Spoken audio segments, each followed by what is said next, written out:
Racikan Berita 1. Bismillahirrahmanirrahim. Assalamualaikum warahmatullahi wabarakatuh.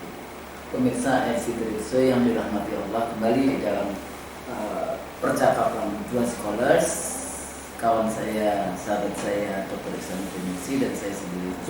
PhD. Dalam Anda di tahun 1996 hadir di Sydney Hall, duduk paling depan, ada di sebelah kiri, menghadapi Ahmad Didat. Wajah Anda duduk paling depan, gitu ya.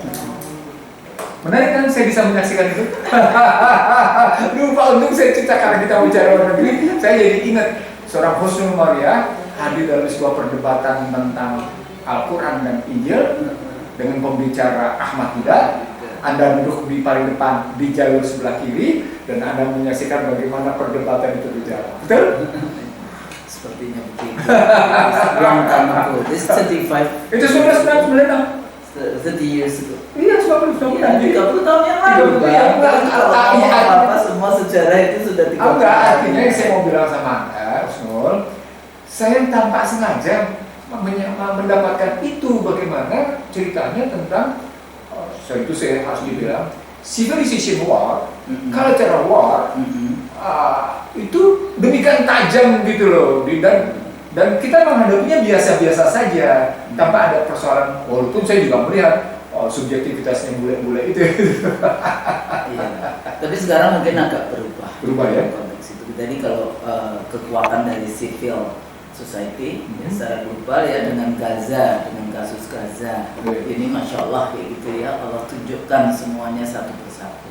Tapi Bang, hari ini sebetulnya karena IC The Real Show itu selalu kita diskusi tidak hanya masalah domestik, kita juga bicara global, dan tentu saja karena referensi kita di dalam konteks itu ya daftar pustaka kita gitu ya, bacaan-bacaan kita, selain tentu saja dari timur, kita juga selalu melihat bagaimana sih dokumen-dokumen yang dihasilkan oleh Washington administration policies kayak gitu ya. Jadi ini juga sangat penting, makanya sangat penting mengikuti apa yang terjadi di Amerika sana. Tapi pada saat yang sama kita juga mengikuti apa yang kebijakan-kebijakan apa dari pos Jakarta, Beijing, ya, Jakarta, Moskow, dan juga kemudian kondisi kita, kayak gitu ya. Jadi kondisi sebagai negara Muslim terbesar di dunia, walaupun sekarang katanya enggak Bu, sekarang Pakistan gitu ya. Cuma nanti kita cari datanya sudah sejauh mana. Tapi kalau dari persentase,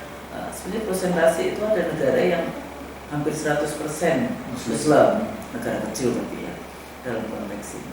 Nah, kalau kita melihat dengan kemenangan Trump, statement sebelum dia dilantik ya, dia akan bikin Middle East menjadi neraka kayak gitu, dan akhirnya Allah tunjukkan gitu ya, kun fayakun, Allah tunjukkan apa yang terjadi di Los Angeles, walaupun itu bisa dilihat dari berbagai macam perspektif gitu ya.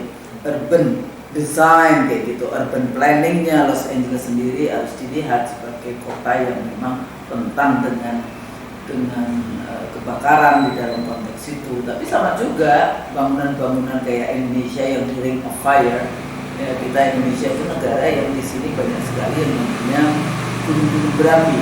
Itu juga bagaimana bangunan-bangunan kota di lereng gunung berapi dan sebagainya. Makanya kita sangat rentan dengan isu tanah longsor kalau kita tidak baik ya menjaga hutan-hutan di gunung-gunung kita. Tapi kalau kita bahas tentang kebijakan Trump atau statement Trump, sebetulnya ya, dia luar biasa. Dari mulai ya dia akan isu Gaza, dia akan dia akan bikin hell gitu ya, neraka di Timur Tengah, tapi terakhir dia akan take over Gaza.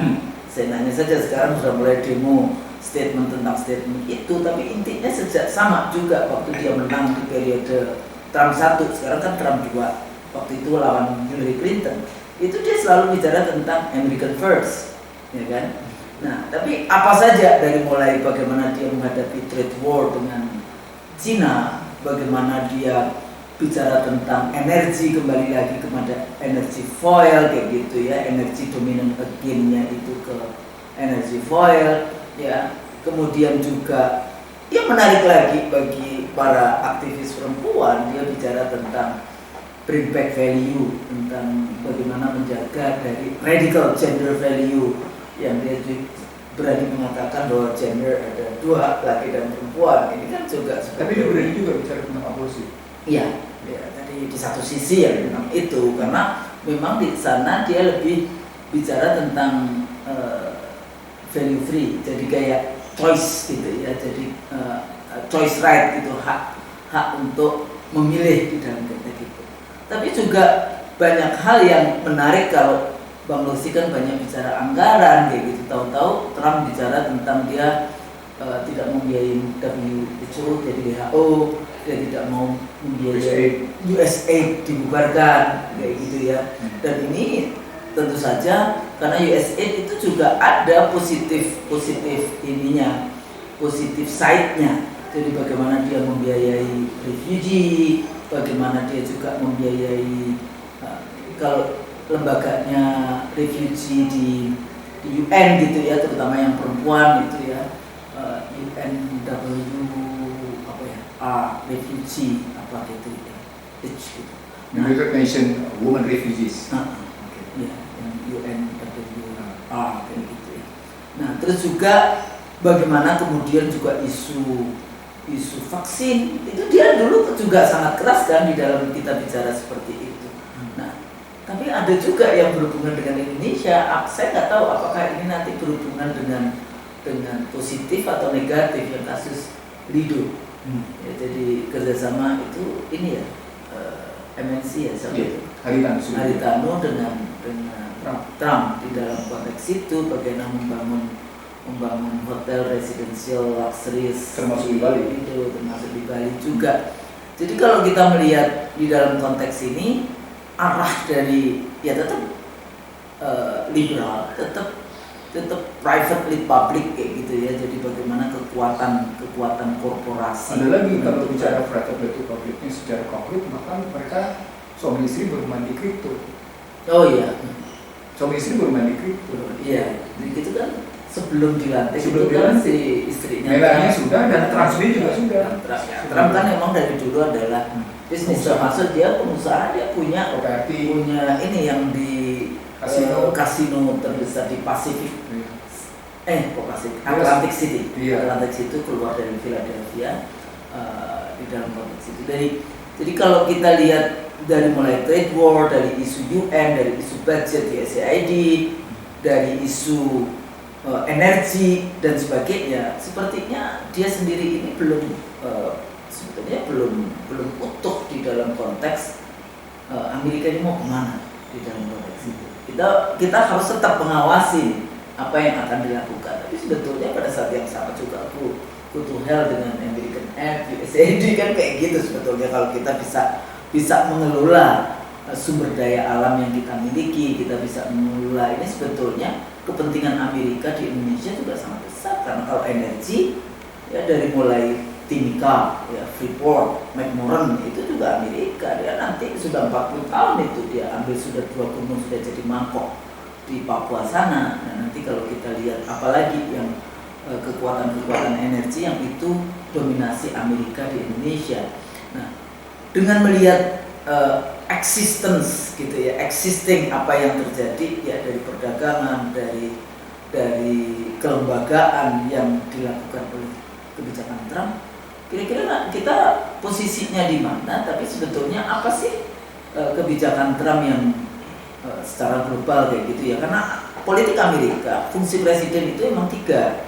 1, keamanan. 2, politik luar negeri. Dan yang ketiga, budgeting, jadi finance. Karena income tax di Amerika itu larinya ke federal government. Jadi makanya mereka kuat. Tapi dulu 50 tahun pertama pada saat the United States kayak gitu ya, belum the United States itu income tax itu di negara bagian. Tapi sepertinya dengan bangunan negara federal yang waktu itu 13 negara bagian di Amerika, seperti kok nggak kuat. Makanya finance, jadi income tax itu larinya ke negara federal, sementara negara bagian itu mendapatkan GST, Good and Services Tax, dan pemerintahan lokal itu mendapatkan property tax yang itu cuma up to 6%, kalau GST itu up to 13%, tapi kalau income tax itu tinggi. Makanya salah satu banyak sekali headquarters korporasi-korporasi itu pindah ke negara-negara kecil. Cina. Ya. Bisa ke Cina, tapi Cina itu pabriknya. Tapi kalau headquarters itu banyak di negara-negara Pasifik. Jadi negara-negara kecil yang tingkat taxnya itu kecil. Iya. Jadi kalau dia headquartersnya itu tidak di Amerika, ya dia tidak bayar yang namanya income tax segede Tax Haven Island. Nah, kayak gitu. Tax Haven Island itu termasuk di Panama. Iya, Panama. Simoris, Philip Simoris. Atau kalau yang Switzerland dan sebagainya itu apa? Switzerland itu low tax. Low tax. Ya, Ya, low tax. kan juga ada kan yang kemudian Ada juga yang negatif. negatif. Swiss, tapi sekarang sudah tidak ada. Baik Swiss maupun Jepang tidak lagi negatif, sudah positif. Yang tetap tax Haven Island tetap mereka. Tapi itu diburu waktu di era Obama dulu. Diburu kan. Iya. Kita katanya juga buru juga ya. Tapi dapat apa? Enggak, akhirnya tax amnesty dulu tuh. Iya, tax Tapi amnesty. akhirnya yang dapat malahan yang di dalam negeri juga. Iya, Mereka dalam ini. negeri. Ini balik lagi kira-kira rezim Trump gitu ya. Jadi Washington administration dari rezimnya Trump ini apa kemudian akan mengubah global issues yang ada dalam 4 tahun ke depan? Apakah ada sesuatu yang perlu kita persiapkan untuk strengthening domestic baik value maupun domestik dalam konteks politik, ekonomi dan sosial untuk menghadapi ancaman-ancaman yang sudah Trump sampaikan, termasuk juga dia akan 1, sekian juta rakyat Gaza. Berarti dia ngakuin dong genocide. Nggak boleh ngomong genocide. Ada yang takut ini soalnya kalau ngomong kayak gitu ya. Jadi yang mati di dalam konteks pemboman di Gaza itu lebih besar dibandingkan Nagasaki dan Hiroshima itu. Itu kan dulu 2,3 juta, sekarang tinggal 1,7 hitungannya. Jadi bagaimana? Oke. Saya harus mengatakan pada Kusno dan Alisi Richards bahwa Amerika sejak menyerang Asia, khususnya Asia Tenggara dalam perang nilai tukar, currency war, yang kemudian melahirkan krisis ekonomi moneter pada 1997, itu seperti menepuk air comberan tersiram muka sendiri. Istilah saya gitu sih. Dari comberan ya Pak, Air comberan. menepuk air di dulang terpercik muka sendiri. Kalau saya enggak menepuk air comberan tersiram muka sendiri. Loh, Iya. jadi kalau melihat perdebatan Biden Mhm. dengan Trump yang secara tidak langsung bagaimana mereka saling tuding, Mhm. mereka punya kesulitan luar biasa secara sosial ekonomi. Kesulitan luar biasa, makanya sampai kayak gitu. Dari posisi menepuk air comberan tersiram muka sendiri itu gitu ya. Mhm. Mari kita lihat bagaimana Trump mencoba mengatasinya dengan mengeluarkan executive order. Nah, bayangkan hanya dalam hitungan waktu 3 jam dia sudah mengeluarkan 13 executive order, Iya. belasan executive order, luar biasa gitu. Masuk ke kantor yang oval itu Iya, langsung. gitu ya. Nah, mari kita rinci sekarang satu persatu. Yang pertama, mendeportasi imigran ilegal. Yang kemudian, Oh iya, border Iya. terutama Meksiko. ini kita Dan bicara, Kanada, ini kasus dengan Kanada juga. nah, itu soal tarik nantinya. Oh, tadi. Kita bicara internalnya dulu. Mhm. Internalnya pertama dideportasi imigran ilegal. Lalu pada imigran yang legal, mereka bilang, Amerika itu hidup dari imigran. Karena mereka lah penyandang-penyandang pekerjaan-pekerjaan yang memang tidak mau dilakukan oleh warga negara Amerika. Bukan. Iya, itu Tapi including himself. Iya, Imigran. pasti. Itu kan negaranya orang asli Amerika. itu artinya itu persoalan identifikasi diri. Iya. Kalau sampai di situ persoalan identifikasi diri. Oke, pertama adalah mendeportasi migran ilegal yang pertama. Yang kedua penurunan pajak. Nah, saya mau bilang sama Husnul dan pemirsa ini, sebenarnya sejak George Walker Bush melakukan apa yang disebut dengan war on terror setelah kasus 9/11 gitu ya, Amerika selalu mengalami defisit. Sampai dengan hari ini Amerika terus mengalami defisit. Jadi pajaknya tidak mencukupi untuk belanjanya. Jadi sudah hampir 23 tahun mereka mengalami defisit. Nah, dari situ muncul kebijakan macam-macam. Antara lain sekarang dibuat oleh Trump mengurangi pajak. Tujuannya agar terjadi kekuatan pembiayaan pada orang-orang kecil di bawah yang memang tidak mampu mengatasi mortgage dan homelessness. Jadi orang-orang tua di Amerika itu dalam kecemasan untuk tidak punya rumah, kecemasan untuk duduk bersama dengan keluarganya karena diburu-buru oleh problematik mortgage. Jadi itu di Amerika itu pemirsa, satu mereka harus bayar yang namanya hutang bank karena dia harus sekolah.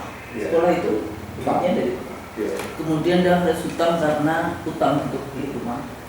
Terus dia harus hutang karena harus asuransi kesehatan. Mahalnya Mahal. Biaya kesehatan. Private sekarang tidak kesehatan. Jadi itu. Jadi kemudian makanya tadi dikatakan di sana banyak homeless, banyak kemudian terjebak pada drug.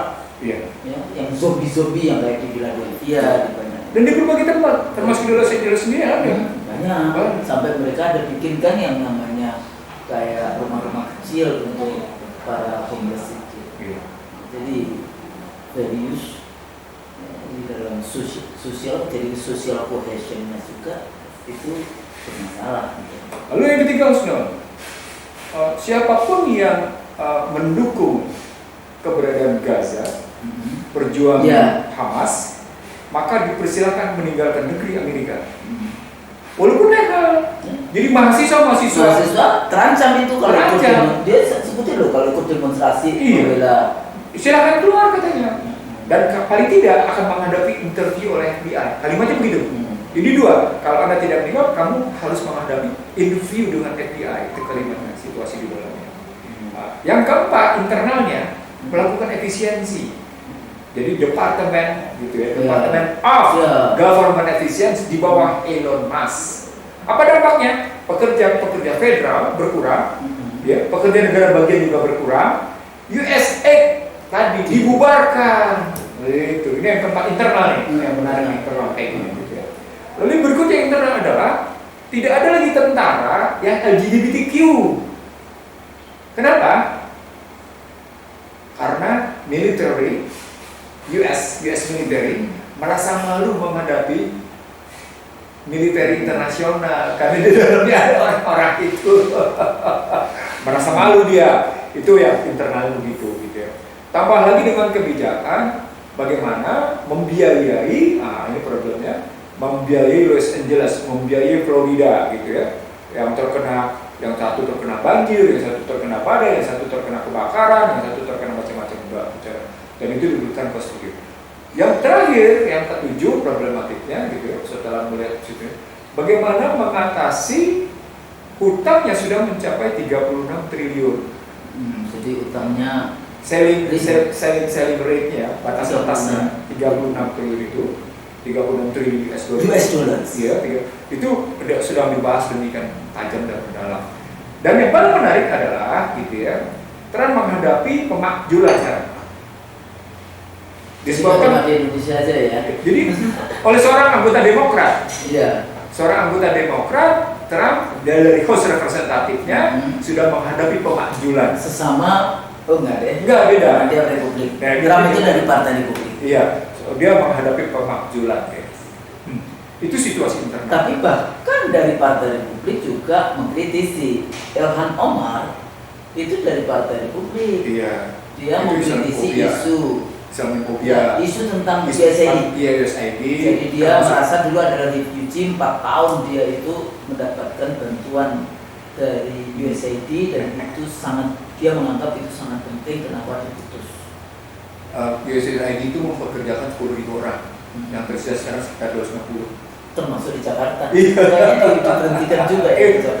Diberhentikan per 2 Februari ya? Iya, dari 10.000 tersisa kayak gitu. Nah, itu internal. Sekarang kita bicara eksternal. Kali bicara eksternal, maka bicaranya berhadapan dengan Meksiko, Kanada, dan Cina. Iya. Ini soal tarif. Ini apa yang disebut dengan trade war. Yang pertama trade war. Dalam posisi trade war ini, kata kuncinya sebenarnya beberapa produk Cina melalui Meksiko. Iya. Dalam hal ini fentanyl. Itu artinya Trump sedang mengatasi bagaimana menyelamatkan warga Amerika. Itu kalimat loh. Iya. Bagaimana kita sedang menyelamatkan warga negara kita, gitu ya, warga negara Amerika yang sudah terkena penyakit macam-macam. Fentanyl adalah obat pereda nyeri dan menimbulkan rasa senang yang kekuatannya lebih hebat dari heroin dan morfin. Apa poinnya? Masyarakat Amerika sedang sakit sehingga membutuhkan itu. Iya. Mereka itu benar-benar yang namanya obat itu orang itu tergantung. Itu dan selalu menggunakan argumennya itu kayak chemical imbalance dalam tubuhnya. Jadi ancaman perang tarif ini bukan hanya terhadap Meksiko, Kanada, dan Cina, bahkan Uni Eropa sudah mulai membahasnya. Bahkan the next, Trump bilang, siapa saja yang menggunakan BRICS akan terkena.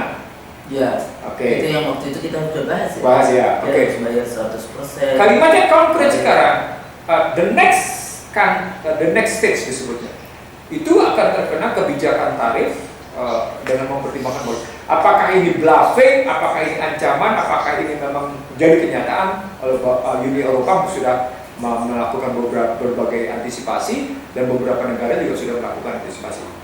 Ini klasifikasinya trade war. Ini klasifikasinya trade war. Yang kedua, terutama Uni Eropa yang kenaknya itu dia setelah Ukraina perang dengan Rusia perang dengan Ukraina, yang dulu dijanjikan kan dari Amerika, nggak taunya diisu gas. Including dengan trade war ini, sesungguhnya yang sedang terjadi sekarang adalah bagaimana TikTok yang di-ban itu tertunda, gitu ya. Lalu berikutnya juga ada problem dengan yang namanya ini menarik, transaksi yang tertunda, itu antara Nippon Steel dengan yang namanya US Steel Corporation. Ini nanti pemirsa bisa lihat di screen ya. Saya gambarkan dulu soal steel, nanti kita bicara dulu yang lain. Kita bicara sekarang bicara steel, itu artinya kita mesti lihat bahwa ternyata penguasa steel dunia adalah Cina, nomor 1 dengan jumlah produksi 13 miliar 244 juta di situ ton, gitu ya. Baru kemudian Luxembourg, baru berikutnya Unsteel Group nomor 3, baru Nippon Steel Corporation. Nah, kalau Nippon Steel diizinkan bertransaksi dengan US Steel Corporation, maka Nippon Steel dan US Steel Corporation itu menjadi peringkat ketiga. Nah, silakan dilihat di screen. Apa poinnya? Poinnya, kalau sebuah negara begitu dominan, begitu kokoh dalam steel productionnya, itu berarti mencakup 5 hal Husnul. Yang pertama soal military industrial complex, kompleks persenjataan. Yang kedua soal infrastruktur. Tidak ada infrastruktur yang tidak membutuhkan steel. Dari posisi 1 dan 2 ini, sesungguhnya dia menggerakkan perbankan Husnul. Ya kan? Nah, kalau dia menggerakkan perbankan, itu berarti menggerakkan yang namanya makanan Husnul.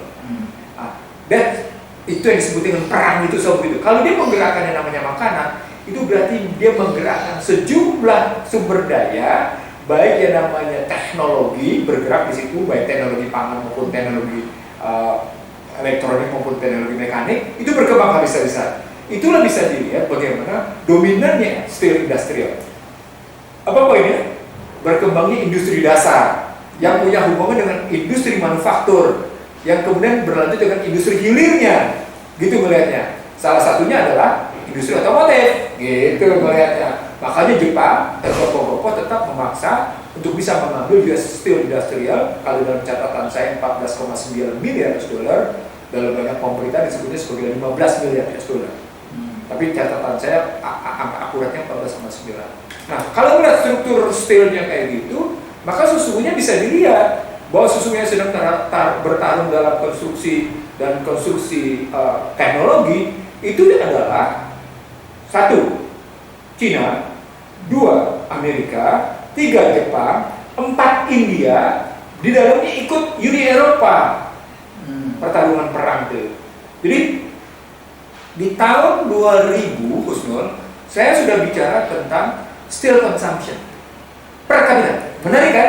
Karena itu bisa dihitung berapa sesungguhnya Amerika atau kita? Dunia, baru kemudian Indonesia. Tahu nggak sebenarnya dampaknya? Saya lupa karena itu saya bicara tahun 2000 tentang steel consumption per kapita, konsumsi baja per kapita, gitu ya. Kita negara berpenduduk banyak kayak gini, itu rendah sih baja. Si baja itu rendah, dan ternyata kita diserang juga, apalagi sekarang. Sekarang dengan Korea, sekarang dengan Cina. Wah, bisa-bisa. Mudah-mudahan sebelum ini sudah diserang oleh yang namanya oleh Jepang. maka berikutnya Amerika. Tapi poinnya adalah ketika kita melihat steel consumption per kapita dengan konsumsi seperti itu kelihatan bahwa tadi ada persoalan, ini kalimat pentingnya di sini, relasi kental signifikan relevan antara industri dasar, industri hilir gitu ya, industri manufaktur pengolahan, industri dasar, industri manufaktur, industri hilir.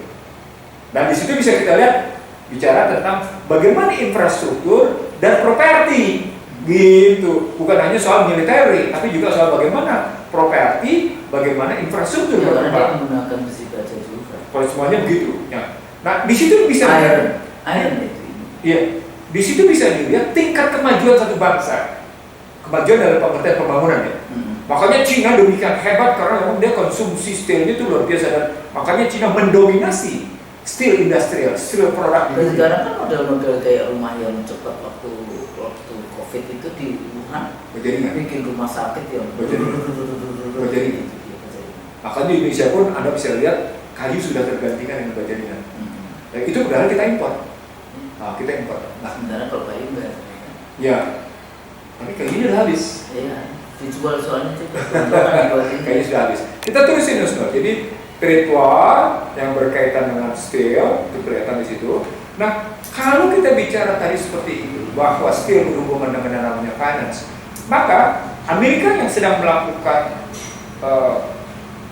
kekuatan diri, menata ulang dominasi dirinya, mau tidak mau melakukan currency war. Jadi trade war, gitu ya. iya, jadi Trade war kemudian ke currency war. ya, jadi trade war ke currency war. Nah, karena ini menyangkut soal teknologi, maka yang terjadi adalah cyber war. Di sini Amerika kalah dengan Cina. Amerika meninggalkan industri manufakturnya, tapi melulu pada ICT war, pada cyber war. Cina sementara tetap relasi antara industri dasar, industri pengolahan, dan industri hilir sambil dikembangkan industri teknologi cyber war-nya. Maka orang bertanya tentang apalagi TikTok. oh macam-macam itu, termasuk DeepSeek terakhir yang paling berikut itu AI-nya Amerika ya, berlawan dengan DeepSeek itu gitu yang ambilnya. Jadi sekali lagi itu tadi trade war, currency war, ICT war, teknologi war posisinya. Nah di sana bisa dilihat kalau dalam buku Prahara Bangsa saya mengklasifikasikan kemajuan teknologi Cina itu bisa mengalahkan dari seluruh indikator, dari indeks kemajuan teknologi gitu ya. Ada sekitar 34-an indeks kemajuan teknologi, hampir sebagian besar dipegang oleh Cina. Nah, di sini kelihatan technological war, including military technology. iya, including. Belum, tapi sudah dekat. Di sini kata kuncinya Cina menghindar untuk yang namanya military war. Iya, karena dia penduduknya banyak, dia nggak mau kasus Nagasaki, Hiroshima berulang, dia nggak mau. Karena dia merasa lebih berat. Dia merasa bersalah ketika kalah dalam perang candu, dan dia nggak mau pulang kayak gitu kan. Jadi dia akan lakukan apa yang disebut dengan soft war. Dia akan melakukan connectivity war. Jadi sesungguhnya bisa dilihat dari trade war, currency war, technology war itu nanti ujungnya adalah soal economic war, dan economic war ujungnya adalah soal connectivity war. Nah, kalau begitu dalam modelnya, maka lebih lanjut perangnya adalah yang kelima. Saya menyebutnya from hybrid war to the totality war. Perang ini ya dong. Nah, karena itu orang melihat 2030, 2035 seperti buku dalam Prahara Bangsa, dalam buku Prahara Bangsa itu akan terjadi apa yang disebut dengan perang dunia. Kalau modelnya akan begini. Jadi Trump melakukan peperangan ini semua. Karena nggak ada yang kemudian menurunkan diri untuk, ya mereka selalu intinya kan mau menang semua. Jadi setelah yang namanya Trump melakukan trade war, Trump melakukan currency war gitu ya, lalu Trump sampai dengan hari ini belum memutuskan transaksi antara US Steel sama Nippon Steel, maka bisa dilihat kebijakan lebih lanjutnya. Apa kebijakan lanjutnya? Kebijakan lebih lanjutnya, Trump melihat di situ dia menarik diri dari Badan Kesehatan Dunia. Dan karena itu Dirjen Kesehatan Dunianya Adam Ghebreyesus merayu sejumlah negara agar kembali Amerika untuk masuk kembali yang tujuannya akan melakukan pandemi. Itu Nah, masalahnya. kan kemudian Padahal Indonesia sudah tanda tangan juga. Padahal kalau Amerika memang, kalau Trump memang konsisten dengan ucapannya melakukan penghematan pada anggaran, Amerika adalah negara terbesar yang melakukan pembiayaan atas Badan Kesehatan Dunia. Jadi satu-satu negara terbesar melakukan pembiayaan atas Badan Kesehatan Dunia adalah Amerika. Ya. Diikuti dengan Bill and Melinda Gates Foundation. Tapi Nah, dari kita situ, juga dapat keuntungan juga. karena memang menjalankan kepentingan. Kok jadi gitu? Menjalankan kepentingan itu ada obat patung. Nah, jadi kalau dilihat dari tadi dari posisi bagaimana trade, financial, dan kemudian teknologi, lalu berikutnya economical war, lalu hybrid to totalitarian war, maka bisa dilihat bahwa permainan pada financial akan berhubungan dengan farmasi.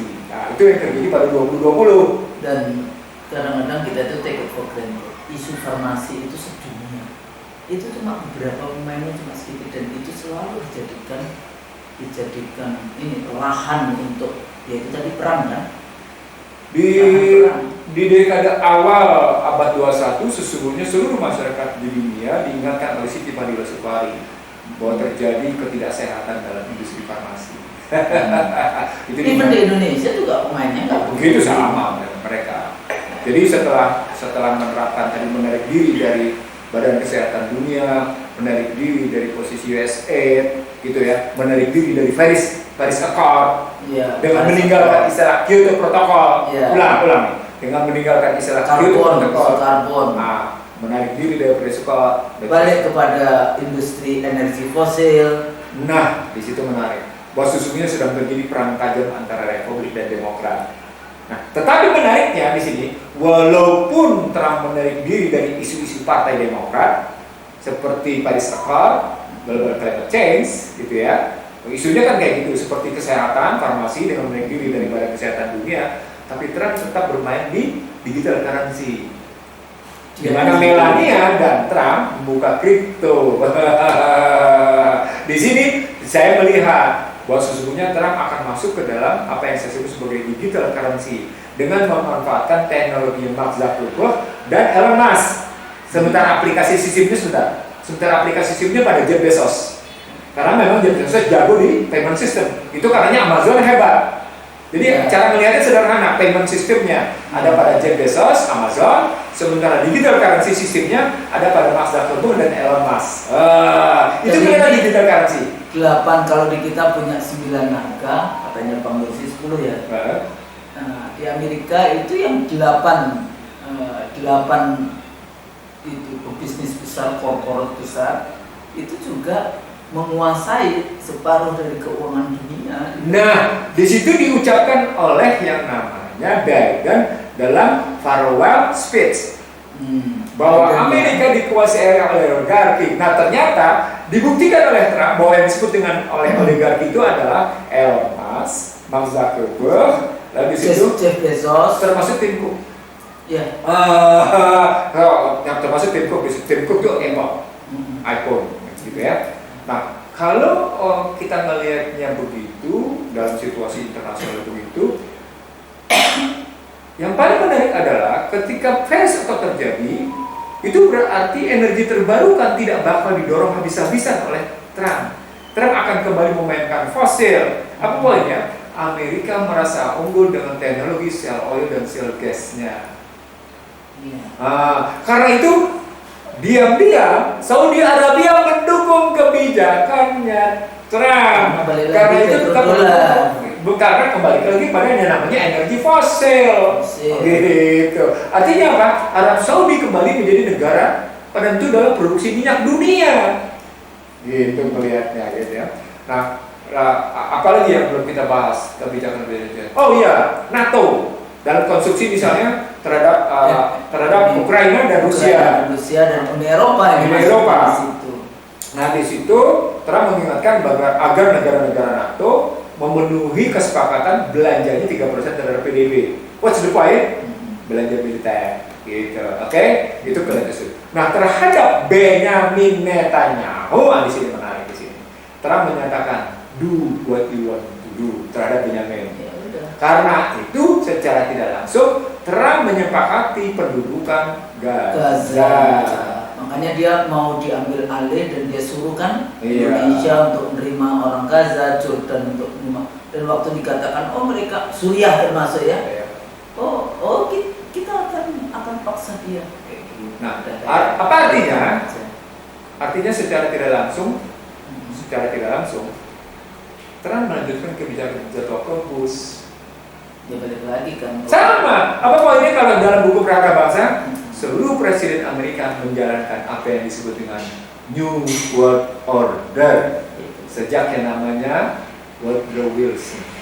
Woodrow Wilson itu perang dunia pertama. Iya, sebelumnya bahkan. Ya. Woodrow Wilson. Pada era perang dunia pertama itu dia yang jadi presiden. Iya. Dan juga kemudian dibentuknya United Nations, IMF, World Bank. Nah, tapi itu dibuat di bawah Franklin D. Roosevelt. Ya. Jadi setelah Woodrow Wilson, dia berlanjut ke Franklin D. Roosevelt yang memegang masa jabatan 4 kali masa jabatan. Yang sejak saat itu kemudian tidak pernah ada lagi seseorang sampai 4 kali masa jabatan. Ya. Gitu. Ya, cuma 2 kali. Nah, kalau konteksnya begini, maka yang kita hadapi adalah satu kebijakan Amerika yang dalam posisi mempertahankan dominasi, itu bacanya. Maka Trump mengancam setiap negara yang tidak menggunakan US dollar, dia akan kenakan tarif. Di situ kelihatan ribut antara US dollar dengan BRICS gitu. Sekarang pertanyaan, bagaimana dengan Indonesia? Gitu. Dengan situasi itu. Nah, saya menyebutnya begini. Kita tetap memegang prinsip politik luar negeri bebas aktif. Kalau kita bilang politik luar negeri bebas aktif, maka kata kuncinya menjadi ekonomi politik luar negeri bebas aktif. Ekonomi politik luar negeri bebas aktif. Kalau kita bilang ekonomi politik luar negeri bebas aktif, maka pertanyaan besarnya menjadi, mari kita strukturkan perekonomian kita dengan melihat hulu hilir, melihat hulu, meso dan hilir di satu sisi, tapi di sisi lain juga kita melihat sampai seberapa jauh ketergantungan kita pada impor. Di situ sebetulnya kita itu nggak tergantung, kebijakan kita yang salah menggantungkan diri. Jadi sebetulnya kita kalau energi memang agak kita salah di energi, sehingga hari ini kita harus mengimpor 1 juta pangan kita salah karena kita mengimpor beras dan gula, termasuk yang namanya bawang putih segala, termasuk yang namanya kacang pun kita impor misalnya. Itu juga. Nah, poinnya adalah kalau kita bicara tentang ekonomi luar negeri, maka mari kita strukturkan hulu, meso dan hilir dalam 3 kategori. Kategori pertama, ketahanan ekonomi. Kategori kedua, kemandirian ekonomi. Dan kategori terakhir, kedaulatan ekonomi. Iya, kita balik lagi kan. Bisa IC termasuk dalam konteks itu. Bang, sebentar. Yang kalau 8 orang yang punya banyak sekali itu Carlos Slim itu apa dia? Oh, Carlos Slim itu penguasa itu di Meksiko, tapi dari Amerika. Kalau Bloomberg, Michael Bloomberg, dia wali kota yang seakhirnya menguasai salah satunya. Tapi Michael Bloomberg itu dalam kelasnya dia tetap di bawah Warren Buffett. Iya. Tetap di bawah BlackRock. Jeff Bezos, Nancy, Ortega. Iya. Ortega lain lagi. Ortega dan lagi. Mark Zuckerberg, Bill Gates, ada Larry Ellison apa dia?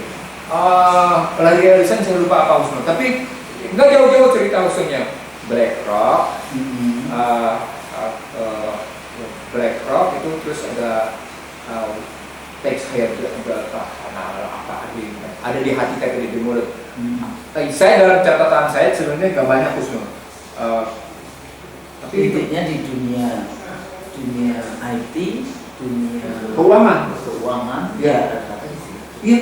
Karena kan tadi saya bilang dia meninggalkan industri manufaktur, dia cuma bermain pada 2, industri militer, industri teknologi, ICT, dan industri keuangan, gitu. Sehingga dampaknya tadi dia tidak pernah bisa mengatasi ketimpangan, gitu dampaknya.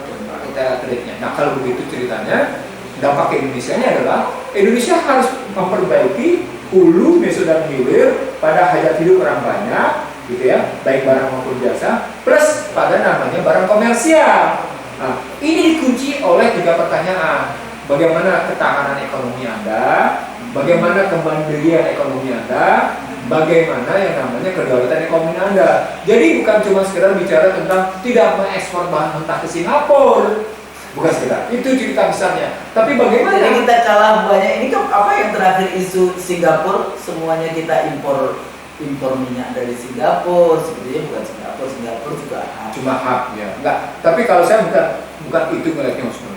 Tadi format berpikir menstrukturkan hulu, meso dan hilir pada hajat hidup orang banyak baik barang dan jasa, pada barang dan jasa komersial yang dikunci oleh persoalan bagaimana ketahanan ekonomi, bagaimana pemberdayaan ekonomi, bagaimana kedaulatan ekonomi baik pada sektor keuangan maupun sektor real gitu. Termasuk di sini saya memasalahkan pada sumber daya buatan.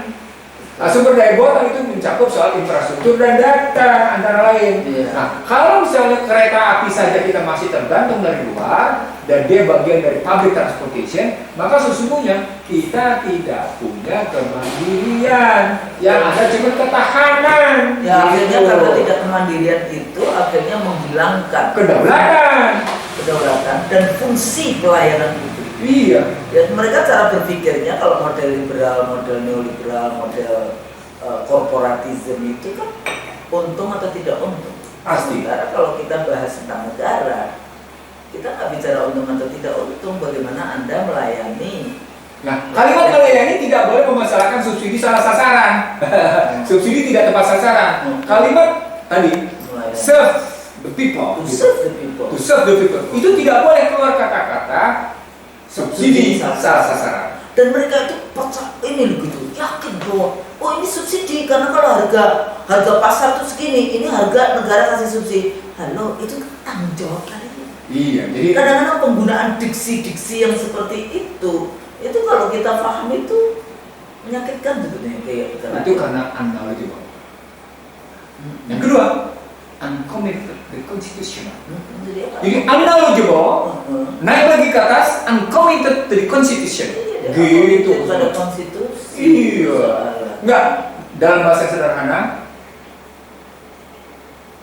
they show that they who are. Jadi Anda itu sebetulnya dibayar oleh rakyat, disuruh mikir bagaimana rakyat itu bisa hidup nyaman. Nah, itu kan. Kalau kalimat usulnya begitu, itu artinya problematik luar negerinya tinggi. Karena di dalam negerinya saja nggak beres. Gitu. Makanya kan kalau dulu Soeharto selalu dikritik sebagai inward looking, tapi sebenarnya apa yang dilakukan itu adalah penguatan internal. Betul. Supaya dia punya bargaining power Iya. di dalam konteks di global politiknya kan kayak gitu. Dalam Regional paling tidak ASEAN. Ya. Kita Dalam ASEAN. dinamika sekarang makin sulit Husnul untuk bicara inward. Karena sebenarnya sudah terkoneksi lewat ICT. Iya. Tapi masih hal dilakukan pada yang disebut dengan hajat hidup orang banyak, baik barang maupun jasa. Sebetulnya tetap bisa di dalam konteks. Boleh. Kalau tidak kedaulatan ya kemandirian kayak gitu Iya. ya di dalam konteks Iya, ini. iya. Ya kayak misalnya ICT gitu. Sebetulnya kan kita juga punya kok sumber daya yang luar biasa di dalam konteks itu.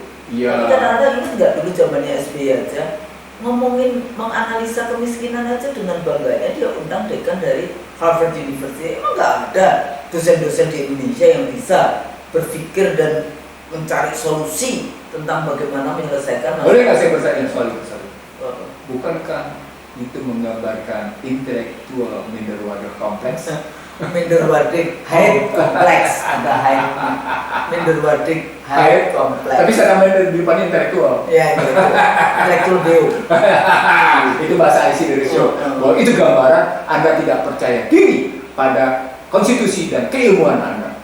Bahwa sesungguhnya Anda tidak lebih rendah dari mereka karena Anda lebih tahu negara Anda daripada orang asing. Gimana sih? Kadang-kadang kan Berarti Anda tidak tahu rumah tangga Anda sendiri dong. termasuk juga penggunaan rekrutmen Iya. gitu ya. Terus sekarang wakil menteri pendidikan dia emang Anda pernah ngurus pendidikan di ya kan pernah juga. Artinya sesungguhnya ketika kita Dan balik, you don't have a track record kayak gitu loh. kita sebenarnya ketika bicara tentang kebijakan Trump, kita sedang mengatakan mari benahi kebijakan rumah tangga kita. Ya, gitu. Mari Jadi, perbaiki kebijakan. Mari kita benahi kebijakan dalam negeri kita Iya, sehingga kebijakan negara asing apapun itu tidak akan menggoyahkan ya. Tidak melakukan 7I. Itu dan maksudnya yang saya maksudkan adalah bagaimana caranya strengthening internal affairs kita supaya apa? Supaya kita tidak gampang digerus oleh kebijakan apapun yang ada dari luar. Iya. Ya, jadi yang dipercaya bukan Washington, bukan Beijing, bukan Moskow, Bukan juga London. tapi dia. Iya. Saya kalau kita beriman dan bertakwa, Allah akan bukakan semua rahmat Allah dari bumi, kemudian lautnya, dan bahkan dari udara juga. Tapi Husnul ditanya sama pemirsa, gimana sih caranya mengatasi situasi global kayak gini? Jawabannya gampang. Trump aja bisa, masa kita nggak bisa? Trump aja bisa. Bintang film. Iya. Trump aja bisa, masa kita nggak bisa? Setiap bangsa diberikan kelebihan sepanjang dia mengerti tentang siapa dirinya. Dalam bahasa lain, tentang siapa bangsanya. Jika Anda mengenal siapa diri Anda, jika Anda mengenal siapa bangsa Anda, maka Anda sudah menyelesaikan sebagian dari masalah. Masalahnya kalau ngomongin identitas bangsa, bangsa Indonesia itu bangsa bentukan, imagine community. Sebetulnya kita kumpulan dari bangsa-bangsa, bangsa Aceh, bangsa Batak, bangsa Melayu, Jawa, Minang, Jawa, Betawi, Sunda, Banten, Bugis, Bali, Bugis, Makassar, Buton, Papua, Maluku Utara, Papua, Ambon dan sebagainya seperti itu. Itu kumpulan dari bangsa-bangsa. Ada 252 suku bangsa. Itu yang besarnya. Karena diklaim juga Papua aja katanya ada 500-an. Kalau dalam kajiannya Sel Sumarja itu ada sekitar 250-an. Tergantung kepada pendekatan bahasa, pendekatan bahasanya dalam konteks itu. Jadi banyak sekali itu bangsa-bangsa, tapi bentukan bangsa Indonesia mari kita isi gitu loh. Ya, persatuan Indonesia itu. Betul. Jadi gitu ya, Bang. Oke. Jadi kita nanti lanjut. Artinya saya mau mengatakan pada Husnul dan IC dari show, kita bisa kok. Insya Allah. Sepanjang Anda mengenal siapa keluarga Anda, bagaimana rumah tangga Anda, dan mau kemana rumah tangga Anda. Artinya dalam bahasa lain, siapa sebenarnya anak bangsa, bagaimana sebenarnya anak bangsa, dan mau kemana anak bangsa ini Anda buat. Dan dalam posisi kayak gitu, mari posisikan diri Anda dengan benar. Gitu. Jadi semuanya bisa berkontribusi dalam membangun bangsa. Saya pikir itu. Jadi jangan rubbishing the others. Rubbishing the others. Itu kalau rubbishing the others itu saya aplikasikan yang disebut sebagai politisasi, kriminalisasi, dan komersialisasi. Berujung pada posisi karena materialisme menjadi radikalisme. Saya pikir itu mudah-mudahan berguna. Dialog kita, percakapan kita, percakapan kelas scholars. Ya, walaupun kita pakai temanya Trump, tapi sebetulnya lesson learn apa yang harus dilakukan oleh bangsa dan negara kita ini. Karena kita bukan bangsa reaktif, tidak boleh menjadi bangsa reaktif. Kita harus bangsa yang antisipatif, mencerdaskan. Dan mudah karena kita punya sila pertama ketuhanan yang Maha Esa. Insya Allah kita sampai pada nanti negeri yang terjatuh untuk berkembang. Amin. Kalau salah mohon maaf. Amin. Yang salah itu dari kita, yang benar hanya dari Allah. Assalamualaikum warahmatullahi wabarakatuh. Waalaikumsalam warahmatullahi wabarakatuh.